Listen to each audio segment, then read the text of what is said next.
고린도후서 4장 16절로 18절 말씀 제가 봉독해 올리겠습니다.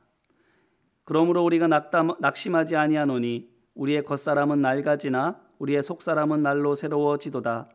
우리가 잠시 받는 환난에 경한 것이 지극히 크고 영원한 영광에 중한 것을 우리에게 이루려 함이니 우리가 주목하는 것은 보이는 것이 아니요 보이지 않는 것이니 보이는 것은 잠깐이요 보이지 않는 것은 영원함이라. 아멘. 이는 생명의 말씀입니다. 하나님 감사합니다. 지난 시간까지 우리는 고린도후서 2장에서부터 쭉 이어져 오는 성도됨에 대해서 함께 살펴보았습니다. 겉보기에는 그 말씀이 바울이 마치 자신의 사도됨을 인정하지 않는 고린도 교회 성도들을 향해서, 특별히 바울이 전에 고린도전서를 통해서 고린도 교회의 문제를 야기하고 있는 사람들이라고 지목했던, 부활을 믿지 않음으로 말미암아 교회를 십자가의 방법으로 돌보지 않고 세상의 철학과 방법으로 돌봄으로 말미암아 교회의 세속화를 가속화시키고 있는 그 교회 지도자들을 향해서 자기의 사도권을 변호하는 것처럼 보입니다. 내용들이 그렇게 되어져 있어요. 그런데 그 속을 한 번 더 들여다보게 되면 이게 그저 자기의 입장을 주장하는 그런 내용이 아니라, 자기를 인정하지 않는 사람들을 향한 혈떡이 아니라 성도란 어떤 사람들이며 무엇이 성도로서 마땅히 해야 할 일인지에 대해서 가르쳐주고 있는 내용입니다. 자, 그것이 우리에게 무엇을 시사해 줍니까? 나를 변호하는 게 아니라, 나를 반대하는 사람들을 향해서 설득하는 것이 아니라, 하나님의 사람이 어떻게 살아야 되는지, 교회란 어떤 모습으로 세워져 가야 되는지, 그것에 대해서 가르쳐주고 있는 이 바울의 모습, 그게 우리에게 무엇을 보여줍니까? 바로 바울이 자신에 대해서는 관심 없는 것을 보여줍니다. 고린도 교회 성도들이 자기를 어떻게 보든 그것에는 관심 없습니다. 세상 말로 바울의 지분이 최소한 70% 이상이라 할 수 있는 고린도 교회에서 자기가 얼마나 득일 봐야 되는지에 대해서도 관심 없습니다. 자기가 이제껏 보여준 헌신, 그리고 그 결과로 얻어진 교회의 성장, 그로 인해서 자신이 마땅히 받아야 될 이익과 대접, 이런 것들에 대해서 전혀 관심이 없습니다. 오직 자신이 목숨을 다해 사랑하는 고린도 교회가 하나님께서 들어쓰시는 교회가 되는 것, 고린도 교회 성도들이 거룩한 하나님의 백성이요 온전한 그리스도의 제자로서 십자가와 부활의 충실한 증인들이 되는 것, 오직 거기에만 관심이 있을 뿐입니다. 바울이 왜 이렇게 여기에 관심을 가지고 있습니까? 내가 뭘 관심하는지에 그 사람의 목적이, 그 사람의 사명이 있겠지요. 바로 하나님께서 자신을 종으로 불러주신 목적이 바로 성경적인 교회인 그리스도의 몸된 교회를 세우는 것이라 믿고 있기 때문입니다. 나를 추종하고 나를 따르는 바울 땅을 만드는 게 아니에요. 나와 친한 사람들끼리 같이 친목을 도모하는 친목 모임을 만드는 게 아니에요. 하나님의 아들 그리스도 예수님의 십자가 구원을 믿어서 하나님을 아버지로 고백하고 예수님을 나의 삶의 새로운 기준으로 삼는 거룩한 하나님의 자녀들이 같이 모여서 구원의 은혜를 주신 하나님께 예배하고, 하나님의 방법으로 나와 세상을 구원해 주신 예수님을 본받아서 그들 역시 하나님의 방법으로 세상을 구원하려고 함께 합력하는 그런 모임을 만드는 것, 그게 바울에게 있어서 사명이라 자기는 오직 거기에만 관심을 두고 있는 거예요. 그렇기 때문에 바울은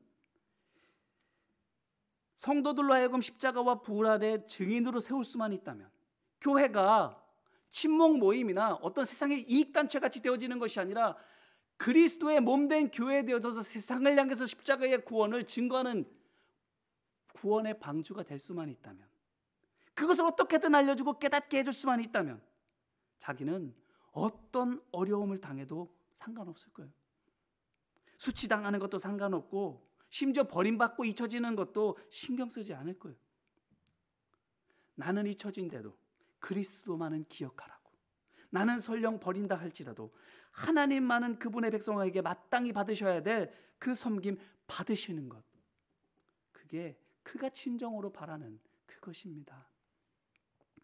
그래서 바울은 고린도 후서를 통해서도 누누이 이야기하고 있고, 바울 서신을 통해서도 계속 말하고 있지만, 할 수만 있는데도 그가 하는 말이든 행동이든 사역이든 이런 모든 것들 바르게 하려고 애쓰는 거예요.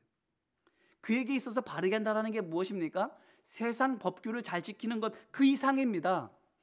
예수님께서 하나님의 인도하심에 따라서 말씀하시고 행하신 그대로, 그게 바울에게 있어서는 바르게 하는 겁니다.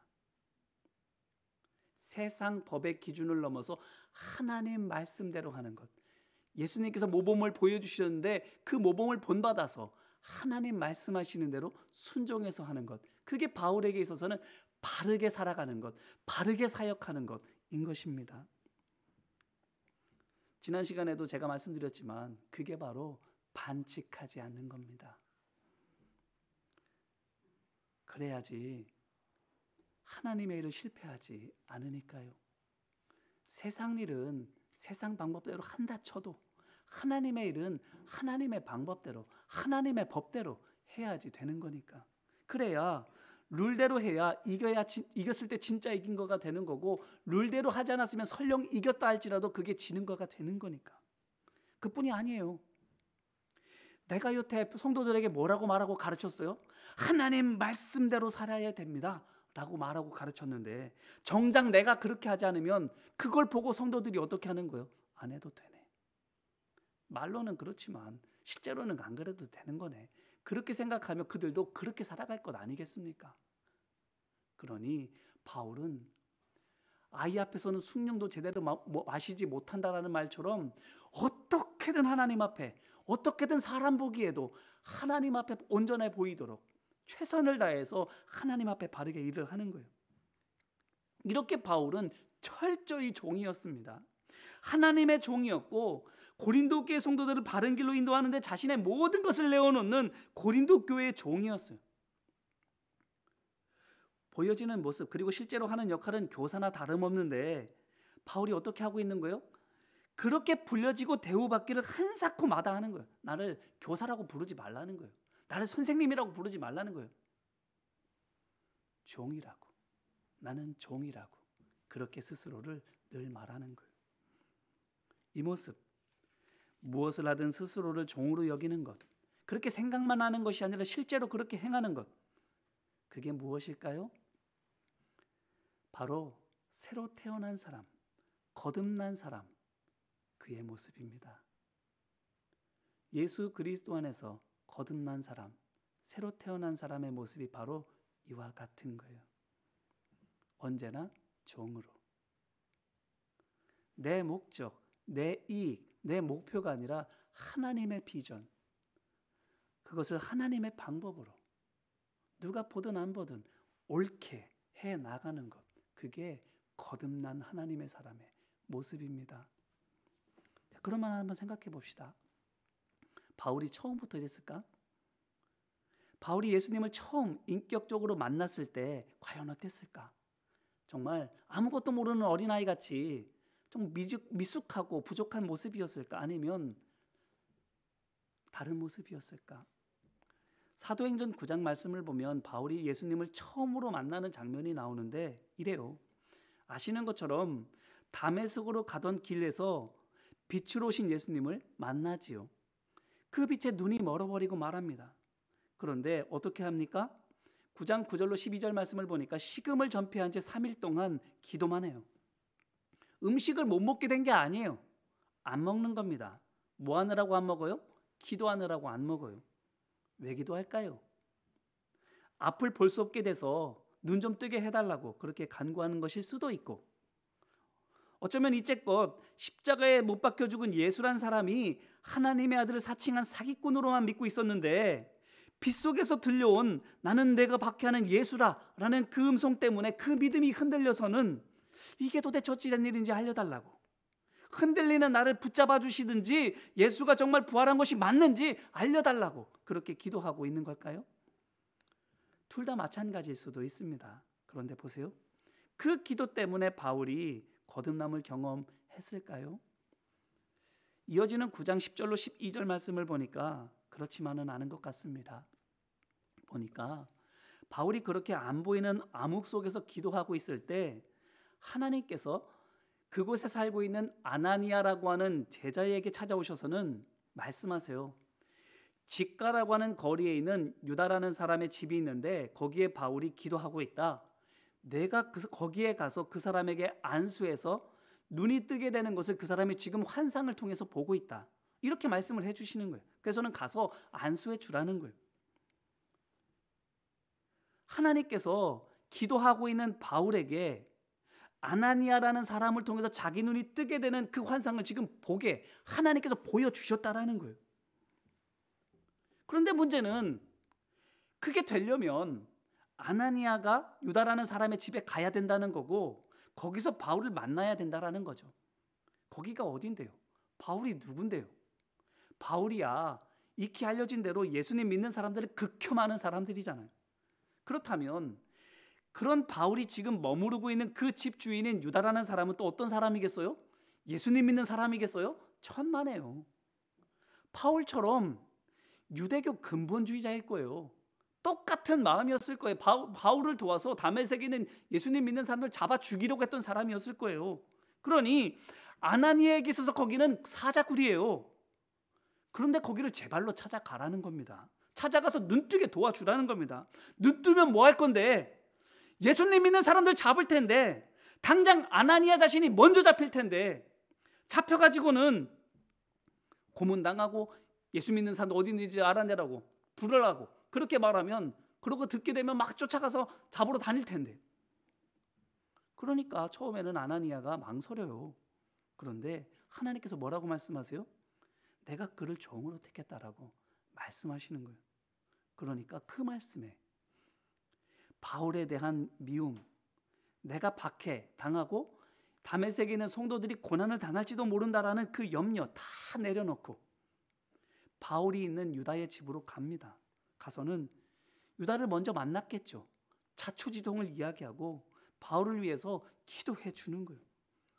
그러니까 어떻게 돼요? 하나님께서 아나니아에게 말씀하신 대로 또 바울이 환상 중에 본 대로 바울의 눈이 떠지는 거예요.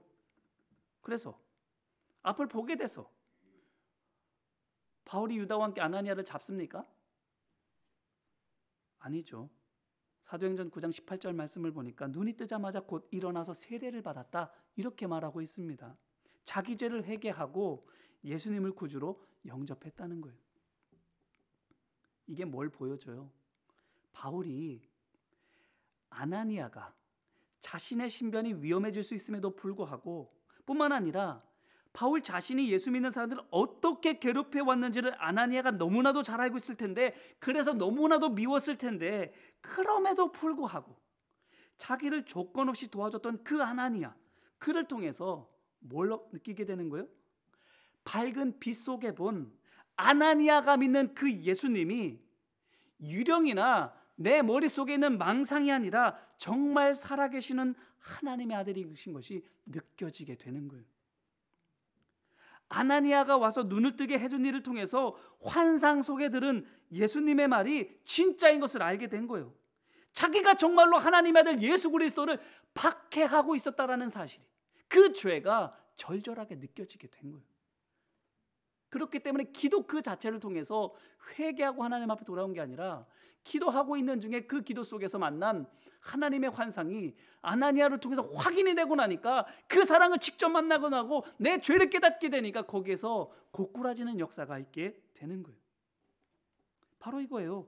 바울의 마음이 돌아선 것이, 바울이 회심한 것이 바로 이것 때문인 거예요. 참 사랑을 느꼈기 때문에 아나니아를 통해서 어떤 이유에서든지 그가 오지 않았다면 바울은 어쩌면 영영 빗속에서 만난 예수님을 유령을 본 것으로나 헛것을 본 것으로나 치부해버렸을지도 모릅니다. 그런데 미움이나 위험에도 아랑곳하지 않고 조건 없는 사랑을 베풀어준 아나니아가 있었기 때문에 진실을 볼 수 있게 된 거예요. 예수가 하나님의 아들이고 권력자들이 죽였지만 죽지 않고 살아있는 것을 보게 된 거예요. 예수야말로 죄인을 위한 조건 없는 하나님의 사랑인 것을 알게 된 거예요. 그렇기 때문에 예수님을 믿고 그분 말씀대로 사는 것이 진정으로 의미 있고 가치 있고 참길인 것을 깨닫게 된 거예요. 이게 뭘 우리에게 보여줘요? 바울이 회심하자마자 말씀 곧 그리스도의 종으로 자신을 생각하고 세례 받은 것, 예수님을 따라 새로운 삶을 살기로 결단한 것, 그게 뭘 보여줘요? 처음부터란 거예요. 뭐가? 하나님 안에 주어지는 온전함이. 처음에는 이만큼 알다가 이만큼 알게 되고 그런 게 아니라는 거예요. 처음부터 하나님께서는 완전한 지혜를 주신다는 거예요. 하나님이 어떤 분인지, 예수 그리스도께서 어떤 분인지, 내가 누군지, 사람들이 누군지 정확하게 처음부터 알게 하시는 거예요. 하나님께서 성령 세례를 통해 부어주시는 하나님의 자녀됨은 그 자체로서 완전한 것이란 겁니다. 불완전한 건 오직 우리 자신뿐이에요. 세상의 관습에 익숙해져 있는, 신분은 하나님의 자녀가 됐음에도 불구하고 몸과 마음과 삶은 여전히 세상에 길들여진 채 있는 우리 자신이 하나님께서 주시는 완전함을 갉아먹는 불안 요소인 거예요. 그래서 세상에 이리저리 부딪힐 때마다 의심도 하고 불평도 하면서 우리 안에 주어져 있는 성령의 충만함을 깎아먹고 있는 거예요. 그러면 어떻게 해야 될까요? 어떻게 해야 처음부터 완전한 형태로 주어진 하나님의 자녀된 능력이 어떻게든 보존될 수 있을까요? 오늘 말씀 속에서 바울이 그걸 말해주고 있어요. 첫째, 16절 말씀입니다. 16절 말씀을 보니까 그러므로 우리가 낙심하지 아니하노니 우리의 겉사람은 낡아지나 우리의 속사람은 날로 새로워지도다. 아멘. 바로 눈에 보이는 것에 낙심하지 않는 것입니다. 그래요. 눈에 보이는 것, 우리 머리로 생각나고 판단되어지는 것, 그거에 낙심하지 않는 겁니다. 그래요. 눈에 보이는 것이 전부라고 믿으면, 눈가의 주름이 내 나이이고 욱신욱신 쑤시는 무릎이 내 모습 전부라고 생각하면 낙심되죠. 나는 이제 끝났구나, 내가 할 수 있는 것은 없는구나 생각하게 되죠. 그래서 세상 사람들 말하는 것처럼 인생은 무상이로다, 모든 것이 헛되고 헛되다 말하면서 더는 나아가려고 하지가 않게 되는 거예요. 더 잘하려고 하지 않게 되는 거예요. 그런데 진짜예요? 눈에 보이는 게 정말입니까? 그게 전부입니까? 우리 몸에 나타나는 것처럼 사람들의 태어나고 자라고 왕성하다가 시드는 이 인생의 과정을 통해 보이는 것처럼, 세상 만사 다 그런 것처럼 우리는 더는 건강해질 수 없는, 언젠가 죽고 사라질 수밖에 없는 그런 유한한 존재이기만 한 것입니까? 아니에요. 몸은 그래도, 사람들이 살아가는 삶의 모습은 그럴지라도, 세상 만물이 다 그래도 아닙니다. 무엇만은? 우리 안에 임재하신 하나님의 영만은, 우리 안에 우리와 함께 하시는 하나님의 영만은 쇠하지도 소멸되지도 않으시는 거예요. 이것을 16절에서 바울은 날마다 새로워진다라는 말로 바꿔서 말하고 있는 것뿐이에요. 그렇기 때문에 우리가 쇠하고 소멸되기까지 하는 몸이나 인생이나 세상 만물이 전무인 양 믿는다면 우리도 마찬가지로 그렇게 쇠하고 소멸되는 삶을 살 수밖에 없어요.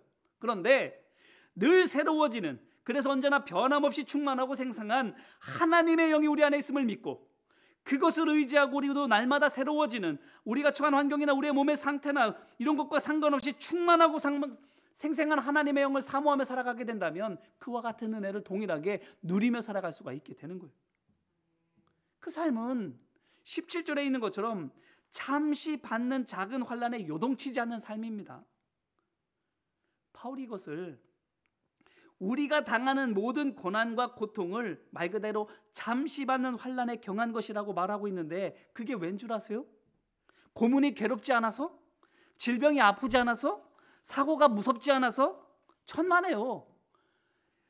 괴로워요, 아파요, 무서워요. 그런데 그것만 쳐다보면 이것보다 피하고 싶은 게 없는 가장 두려운 것이 맞지만, 지극히 크고 영원한 영광에 중한 것과 견뎌보게 된다면 그때는 얘기가 달라진다는 거예요. 비교 대상이 없으면 우리에게 주어진 그것만 너무너무 힘든 거죠. 내 문제가 제일 큰 문제 나잖아요. 그것보다 큰 문제가 없잖아요. 그런데 예수 그리스도의 십자가 그 고통, 고난과 그 죽으심을 비교해보면 내 문제는 제일 큰 문제가 아니라니까요. 전지전능하시고 영원무궁하신 하나님 앞에서는 세상의 모든 문제는 문제가 아니라고요. 바로 이거예요. 하나님과 함께하는 믿음의 사람들이 온갖 고난과 어려움 중에도 안연할 수 있는 이유가 바로 이거예요. 남보다 고통을 덜 느껴서도 아니고, 남보다 뭐 특출나게 용기가 많아서도 아니고, 하나님 때문이요. 하나님 때문에. 비교 대상이 하나님이니까 하나님을 바라보면 내 것이 너무나도 작게 여겨지게 되는 거예요. 그렇기 때문에 보이는 것을 의지하면 곧잘 흔들리고 넘어지지만, 보이지 않는 것을 신뢰하고 의지하면, 우리 안에 하나님의 영이 계시는 것을 믿고 그분의 도우심을 간구하면 우리 안에 날마다 새롭게 채워지는 기쁨과 평안과 겸손과 사랑이 우리를 끊임없이 엄습해오는 슬픔과 고통과 불안과 미움을 덮어주게 될 거예요. 우리가 생각하는 큰 것보다도 훨씬 더 큰, 해일보다도 더 큰 그 하나님의 능력으로 덮어주시게 될 겁니다. 그래서 슬퍼할 수밖에 없는 환경을 거룩한 기쁨으로 이겨내게 되는 거예요. 영적인 유혹과 위험 마찬가지로 겸손과 사랑으로 떨쳐내게 되는 거예요. 그래서 파도가 거칠게 밀어닥쳐도 흔들림 없이 순항하는 배처럼 우리 역시 고난 많은 이 세상 가운데에서 상황 따라서 이리저리 흔들리며 살아가는 것이 아니라, 흔들리지만 아프지만 무섭지만 괴롭지만 그럼에도 불구하고 내 속에 넘쳐나는 기쁨과 내 안에 밀려들어오는 감사로 말미암아 하나님 앞에서 찬송하며 살아가는 삶을 살아가게 되는 거예요. 그런데 그렇다면 바울이 이것을 왜 고린도 교회 성도들에게 이렇게 말해주고 있을까요? 이게 고린도 교회가 무슨 상관이 있는 걸까요? 그들의 상황이 이런 거예요. 이리저리 밀려오는 파도에 정신 못 차리게 흔들리는 그러한 상황 가운데 있는 거예요. 그래서 성도들이 세상 사람들처럼 이리저리 문제에 떠밀려서 이것 때문에 죽겠네, 저것 때문에 힘드네, 이것 때문에 속상하네, 저것 때문에 시험 들었네 이러면서 있는 거예요.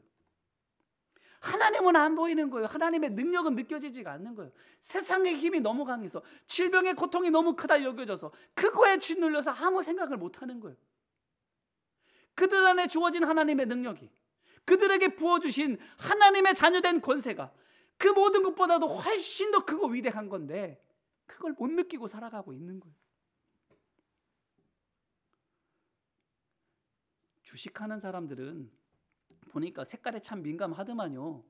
그리고 화살표를 굉장히 좋아하더만요.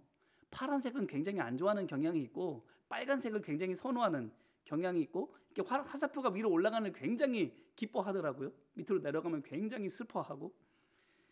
그런 삶, 뭐 좀 나아지면 팔짝팔짝 뛰다가 뭐 좀 안 좋아지면 푹푹 수그리고, 고린도 교회가 성도들이 그런 모습으로 살아가고 있는 거예요. 그게 영생을 얻는 것, 하늘 창고의 거룩한 보화를 채우고 쌓아가는 것, 그게 무슨 상관이 있어요? 아파트 평수가 조금 더 늘어나고 차가 조금 더 나빠지고, 이런 게 하나님 나라에 우리가 가는 것, 하나님 주시는 평강과 은혜를 누린 것, 그거랑 무슨 상관이 있어요? 하나님께서 주시는 참 기쁨과 참 만족을 대신할 수가 없는 건데 마치 대신할 수 있는 것처럼 그렇게 사람들이 살아가고 있는 거예요. 그렇기 때문에 바울이 고린도 후서의 말씀을 통해서 너희 보여지는 것을 바라보면 너희가 그렇게 할 수밖에 없지만 너희 안에는 보여지지 않지만 그것보다 훨씬 더 크고 강한 하나님의 능력이 있다고. 너희에게 주어진 하나님의 자녀된 권세와 능력은 그런 것들을 이기고도 남는 거라고.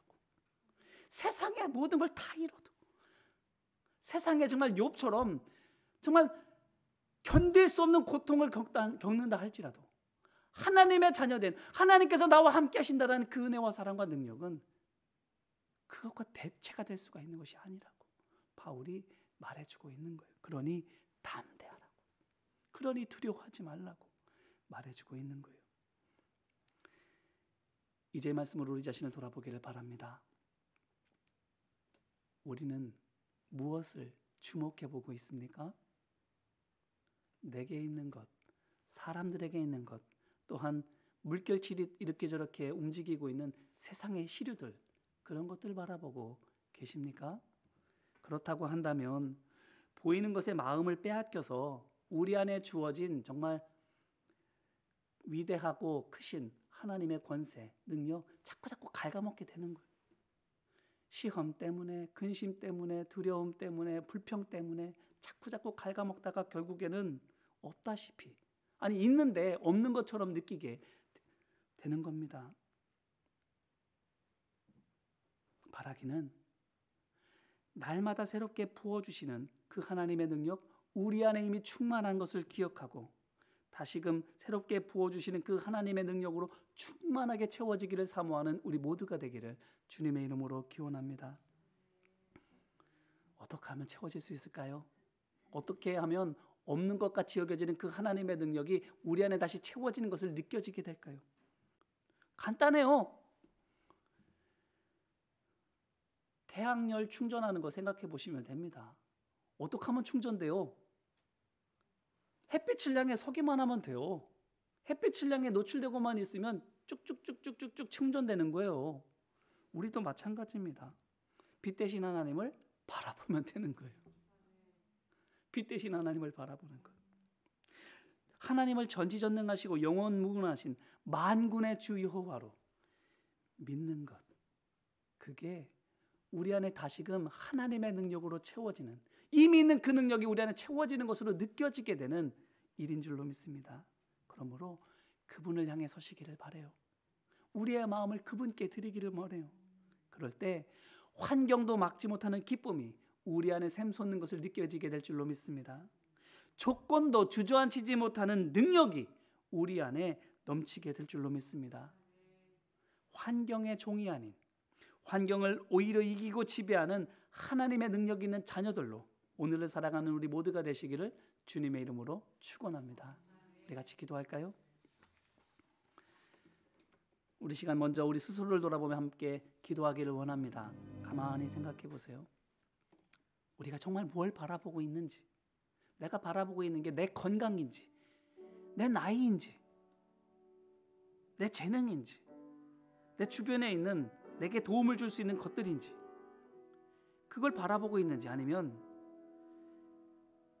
나는 이 세상을 떠난다 할지라도 영원히 계실 만군의 주 여호와 하나님을, 뿐만 아니라 내게 계시는 영원히 나를 사랑하시는 하나님의 영을 바라보고 있는지.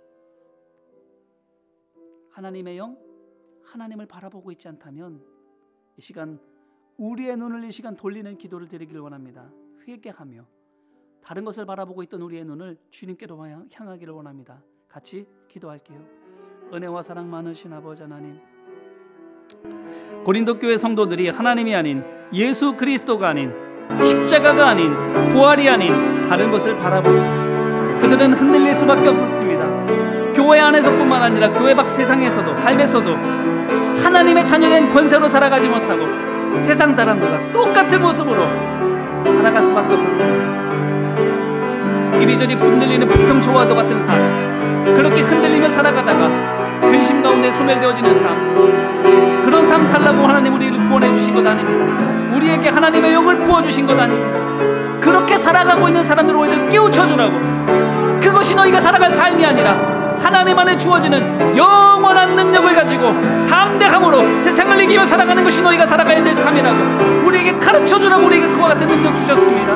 아버지 하나님, 가르쳐주기는커녕 오히려 세상 사람들에게 보여주지 못할 모습을 보여주고 있는 고린도 교회 성도들을 향해서 하나님의 영이 너희와 함께 계시다고, 그 하나님의 영은 쇠하거나 소멸되지 않는다고, 처음 주어질 때부터 완전한 모습으로 주어지기에 너희가 깎아먹지만 않는다면 너희 안에 충만하다고, 더 이상 더 달라고 할 것 없이 온전하시다고, 그러니 그 하나님을 믿고 의지하며 담대하게 믿음으로 살아가라고 말하고 있습니다. 아버지 하나님, 그 음성 우리에게도 들려지지 않습니까?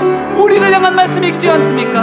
아버지 하나님, 바울의 피토하는 심령으로 구하는 이 말씀 우리가 들려지게 하여 주옵시고, 우리 귀에 이것이 새겨지게 하여 주십시고, 우리 마음판에 새겨지게 하여 주십시고, 우리도 또한 하나님의 살아계심을 믿고 예수 그리스도께서 십자가에 나를 구원하여 주시고 내가 거듭나서 하나님의 자녀 되어져서 하나님의 자녀된 권세를 가지고 세상을 이기며 살아가는 하나님의 사람이 되었음을 믿으며 담대하게 믿음으로 살아갈 수 있는 우리 모두가 되기를 원합니다. 아버지 하나님, 믿지 못했던 우리를 불쌍히 여겨주옵시고 주님의 그 능력이 있음에도 불구하고 그것을 사용하며 살아가지 못했던, 완악했던, 무지했던, 어리석었던 우리를 불쌍히 여겨주옵시고 다시금 그 능력으로 채워지는 경험할 수 있는 우리 모두가 되어줄 수 있도록 인도하여 주옵소서. 이미 우리 안에 있건만, 이미 온전히 계시건만 없다고 느껴질 수밖에 없는 우리의 완악함과 부족함을 주님 불쌍히 여겨주셔서 깨우쳐 주옵소서. 다시 보게 하옵소서. 우리 안에 충만한 아버지 하나님의 사랑을, 우리 안에 이미 역사하고 계시는 충만하신 하나님의 능력을 보게 하여 주셔서 충만한 그대로 믿음으로 사용할 수 있는 우리 모두가 되어줄 수 있도록 아버지 하나님 역사하시고 인도하여 주옵소서.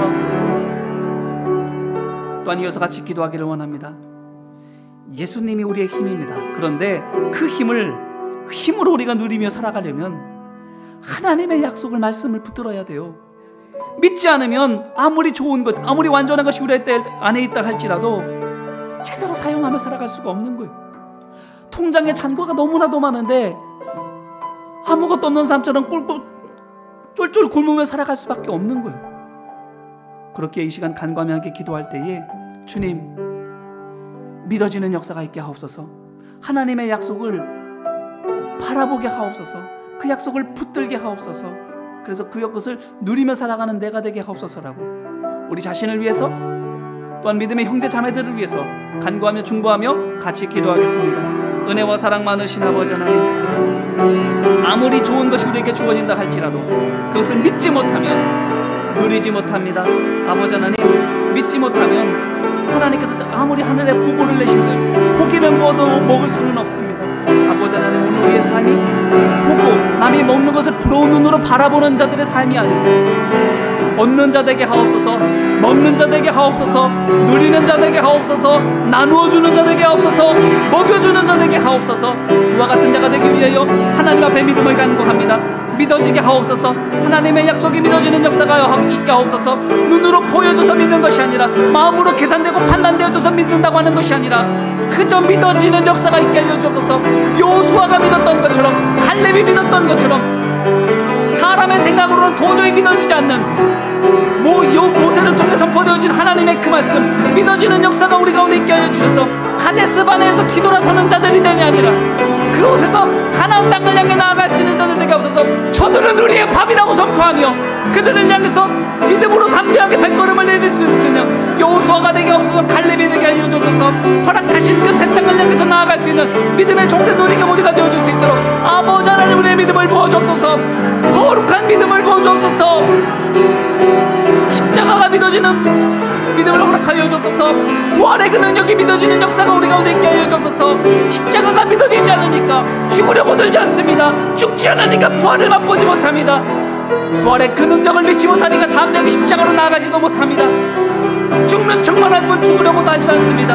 아버지 하나님, 부활의 능력이 믿어지게 하여 주셔서 십자가까지 담대하게 나가는 자들 되게 하여 주옵시고 그곳에서 죽는다 할지라도 거기서 부활의 영광을 맛볼 수 있는 은혜와 능력을 경험한 우리 모두가 되어줄 수 있도록 아버지 하나님, 주님이 가지셨던 그 믿음 우리에게도 부어주옵소서. 하나님의 그 능력을 믿고 나아가셨던, 십자가를 지기까지 끝까지 순종하셨던 그 주님의 믿음이 우리 가운데도 있도록 아버지 하나님 함께 하여 주옵소서. 그 믿음을 구합니다. 그 믿음을 구합니다. 아버지 하나님, 그 믿음을 구합니다. 그 믿음을 구합니다. 아버지 하나님, 그 믿음을.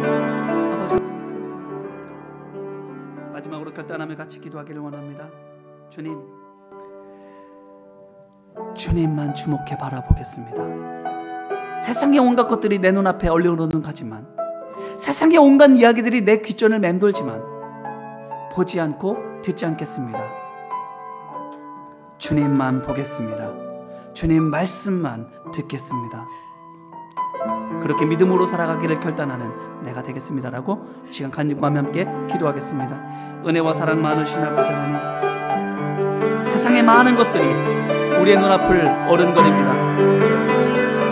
코로나라는, 세상의 경제라는, 테러와 분쟁이라는, 정치적인 혼란이라는, 사회의 불안이라는 여러 가지 것들이 우리의 눈을 사로잡고 우리의 귀를 혼란하게 하고 우리의 마음을 어둡게 만듭니다. 하지만 주님, 세상이 어떻게 돌아가든지 어떤 모습이 우리 앞에 펼쳐지든지 거기에 우리의 눈과 우리의 마음을 두지 않습니다. 오직 주님께만 우리의 마음을 둡니다. 아버지 하나님, 어떠한 상황 가운데에서도 믿음으로 살아가기를 결단하오니 아버지 하나님, 눈에 보여지는 대로 생각하지 않고 귀에 들려지는 대로 판단하지 않고 하나님께서 내게 마음 주시는 대로 하나님께서 내게 주시는 그 약속의 말씀만을 붙들며 나아가기를 결단합니다. 가데스 바네아에서 뒤돌아서지 않겠습니다. 가나안 땅을 정탐하여서 그곳에 있는 자들이 아낙 자손들이며 그들이 세운 성읍은 견고할지라도 하나님의 말씀만을 붙들겠습니다. 눈에 보여지는 아낙 자손에 의식하지 않고 귀에 들려지는 그 땅의 소문들을 의식하지 않고 오직 주님만을 의지하겠습니다. 믿음으로 설겠습니다. 믿음으로 서겠습니다. 아버지 하나님, 그래서 하나님의 말씀으로 승리하는 하나님의 백성이 되겠습니다. 믿음으로 취하는 자가 되겠습니다. 아버지 하나님, 나와 함께하여 주옵시고, 그래서 내가 하나님을 통해서 보게 하시고 듣게 하시고 생각하게 하시고 행하게 하여 주셔서 우리가 보는 것이 아버지 하나님 보신 것이고 하나님께서 생각하시는 것이 우리의 생각되어지고 하나님께서 원하시는 일들 우리가 감당하는 일 되어져서 우리를 통해서 하나님이 드러나게 하여 주옵시고 우리를 통해서 하나님의 역사가 나타날 수 있도록 아버지 하나님 도우시고 인도하여 주옵소서. 내 삶이 주님의 삶 되게 하옵소서. 내 행하는 모든 일들이 아버지께서 행하시는 일들이 될 수 있도록 아버지 하나님 우리를 통해서 역사 주시옵소서. 아버지 하나님 도우시고 인도하여 주옵소서. 우리 한 사람 한 사람을 붙들어 주시고 아버지 하나님 역사하여 주옵소서.